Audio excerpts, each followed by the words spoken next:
வணக்கம் நேயர்களே. தமிழ் சினிமாவின் உன்னத கவிஞரான கண்ணதாசர் பல ஹிட் பாடலை கொடுத்திருந்தாலும் ஒரு சூழ்நிலைக்கு பாடல் எழுத தாமதமான போது இயக்குனர் சொன்ன ஒரு வார்த்தையை வைத்து அந்த பாடலை முடித்துள்ளாராம் கண்ணதாசர். ஆனால் இந்த பாடலை பாட சீர்காழி கோவிந்தராஜர் மறுத்துள்ளார் என்பதும் பலரும் அறியாத ஒரு தகவலாக உள்ளது. வாங்க பார்க்கலாம். தமிழ் சினிமாவின் திருவிரட் செல்வர் என்று அழைக்கப்படுபவர் தான் இயக்குனர் ஏபி நாகராஜன். ஏராளமான பக்தி படங்களை இயக்கியுள்ள இவர் 1965ஆம் ஆண்டு திருவிளையாடல் என்ற படத்தை இயக்கியிருந்தாராம். சிவாஜி, சாவித்திரி, KB சுந்தராம்பல், TN பாளைய உள்ளிட்ட பல நடித்துள்ள இந்த படத்திற்கு KV மகாதேவன் இசையமைக்க அனைத்து பாடல்களையும் கவியரசர் கண்ணதாசன் எழுதியிருந்தாராம்.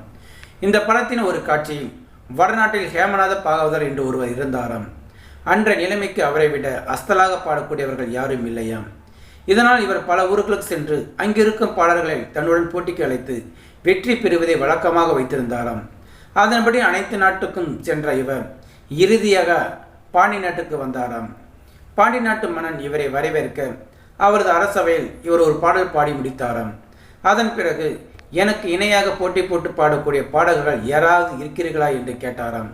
இவரது சவாலை ஏற்க மக்கள் தயங்கும் போது இறைவனே வந்து சவாலை ஏற்று வந்து பாடினாராம்.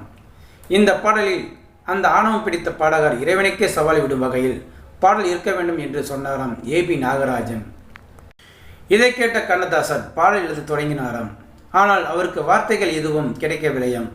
ஒரு நாள் முழுவதும் யோசித்து பார்க்க ஒன்றும் கிடைக்காத நிலையில் பாடல் வரும் என்று காத்திருந்த இயக்குனர் ஏபி நாகராஜன், என்ன கவிஞரே, இந்த நாள் போதுமா, இல்லை இன்னொரு நாள் வேண்டுமா என்று கேட்டுள்ளாராம். இதை கேட்ட கண்ணதாசர் மறுபடியும் சொல்லுங்க என்று சொல்ல அவர் மீண்டும் அதையே கூறியுள்ளாராம். இதை கேட்ட கண்ணதாசர் உடனடியாக அந்த பாடலை எழுதி முடித்துள்ளாராம். அந்த பாடல் தான் ஒரு நாள் போதுமா, இன்றொரு நாள் போதுமா, நான் பாட இன்றொரு நாள் போதுமா, நாதமா கீதமா அதை நான் பாட இன்றொரு நாள் போதுமா என்ற பாடலாகும். பாடல் எழுதி முடித்த பெண் யாரை வைத்து பாட வைக்கலாம் என்று யோசிக்கும் போது சீர்காழி கோவிந்தராஜனை அழைத்தார்களாம்.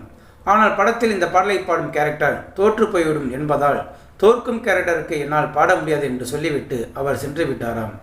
அதன் பிறகு இந்த பாடலை பாட பாலம் முரளிகிருஷ்ணன் என்பவர் வந்தாராம். அவரது குரலில் வெளியான இந்த பாடல் இன்றும் நல்ல வரவேற்பை பெற்று வந்துள்ளது. இயக்குனர் சொன்ன ஒரு வார்த்தையை மட்டும் வைத்துக்கொண்டு கவிஞர் கண்ணதாசர் காலத்தால் இல்லாத ஒரு பெரிய ஹிட் பாடலை கொடுத்துள்ளாராம். ஸோ நேயர்களே, இந்த வீடியோ பார்த்துருக்கு நீங்கள் வீடியோ பிடிச்சிருந்தா லைக் பண்ணுங்கள், ஷேர் பண்ணுங்கள். வீடியோ பற்றின கருத்துக்களை கமெண்ட் பாக்ஸில் கமெண்ட் பண்ணுங்கள். அப்படியே பக்கத்தில் இருக்கிற பெல் சிம்மை கிளிக் பண்ணுங்கள். அப்போ தான் நான் போடுற வீடியோ அடிக்கடி வந்து ரீச் ஆக. மறக்காமல் சேனலை சப்ஸ்கிரைப் பண்ணுங்கள். தேங்க்யூ. வணக்கம்.